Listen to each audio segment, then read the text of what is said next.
Monsieur Louali, Madame la Présidente de la région Guelmim-Ouadnoun, Mesdames et Messieurs les ministres, Monsieur le Secrétaire général du ministère de la Transition énergétique et du Développement durable, Excellences, Mesdames et Messieurs les ambassadeurs, Monsieur le Directeur général de l'Agence du Sud, Monsieur le Général de division commandant le secteur militaire de la vallée de Daraa et représentant de l'Inspecteur général des phares, Mesdames et Messieurs les anciens ministres, la représentante du PNUD, Monsieur le Directeur général régional de l'Afrique du Nord de la BAD,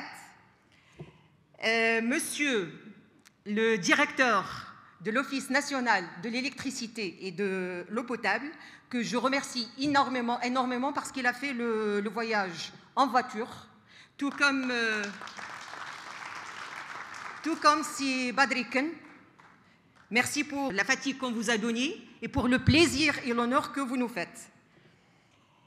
Messieurs les consuls et conseillers diplomatiques, Mesdames et Messieurs les élus de la région, Mesdames et Messieurs les présidents et directeurs généraux des institutions et structures publiques et privées et des chambres de commerce, chers et honorables invités, en vos titres et qualités, chers amis, tout simplement. Il m'est particulièrement agréable aujourd'hui de me tenir devant vous et de procéder à l'ouverture de la 3e conférence des MD Talks de l'année 2022, organisée par le groupe Maroc Diplomatique, mais pour cette conférence, notre partenaire principal est l'Agence du Sud, bien entendu, avec le soutien du Conseil de la région et avant tout de M. Louali. Alors, les conférences des MD Talks s'imposent désormais comme un carrefour incontournable de rencontres, d'échanges et de partage d'expériences et se tiennent sous le haut patronage de Sa Majesté le Roi, que Dieu l'assiste. Permettez-moi donc d'adresser mes vifs remerciements à M. Louali pour sa bienveillance et sa précieuse présence, surtout qu'il a tenu à veiller sur les tout petits détails. Merci, M. Louali. À Madame la Présidente du Conseil régional pour son grand soutien et son support. Et bien sûr, à Monsieur le Directeur général de l'Agence du Sud, partenaire de notre groupe média Maroc Diplomatique pour cet événement. Bien entendu, je ne peux pas ne pas vous remercier, chers invités et participants, pour votre confiance et votre mobilisation afin de faire de cette rencontre une grande réussite. Et je peux dire que ça l'est déjà par votre présence. Je voudrais donc vous souhaiter la bienvenue et vous exprimer l'honneur qui est le nôtre grâce à votre participation aux travaux de cette édition. L'émotion est d'autant plus grande parce que nous avons tenu à ce que cette dernière conférence de l'année se passe à Guelmim, porte du Sahara et terre d'histoire, parce que la ville est d'abord par excellence une terre de coexistence et de tolérance où ont cohabité juifs, amazirs et arabes.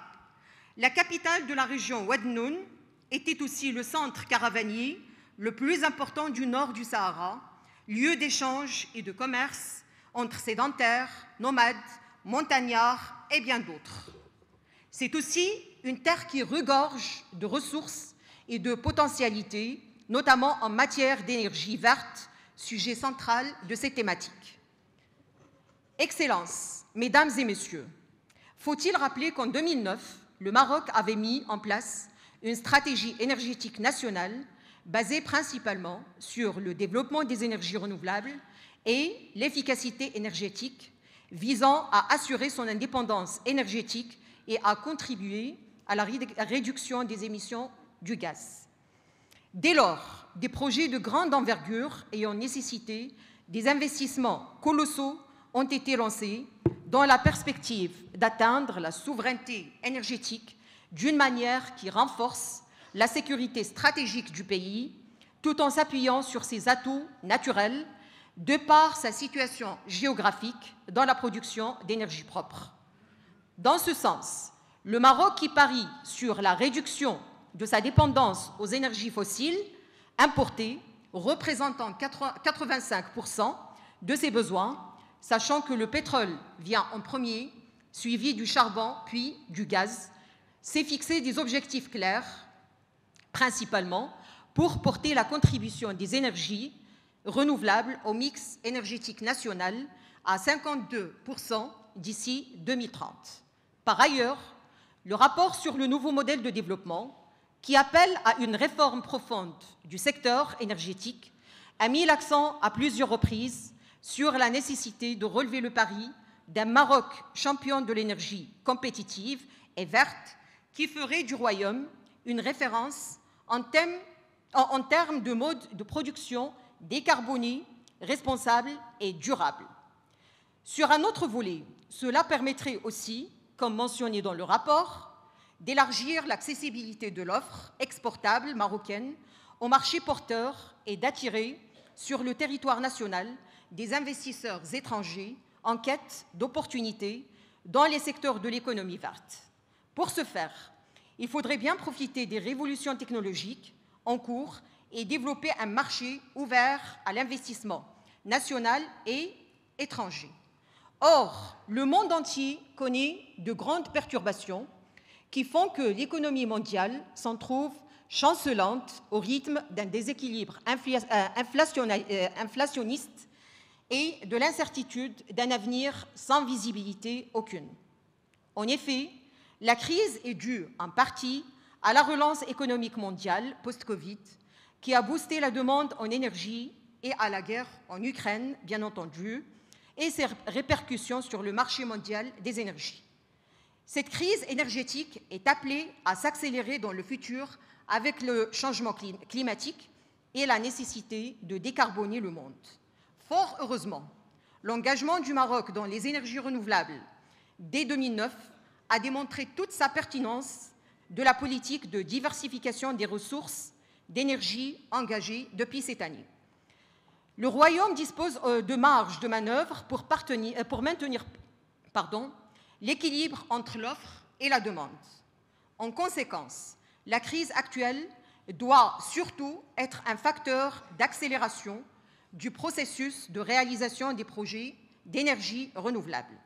C'est dire que le Maroc est devenu un leader dans les énergies renouvelables grâce à la politique du roi Mohamed VI, qui ne cesse de donner ses hautes instructions aux institutions de l'écosystème énergie marocain afin d'accélérer le déploiement de la stratégie nationale en la matière.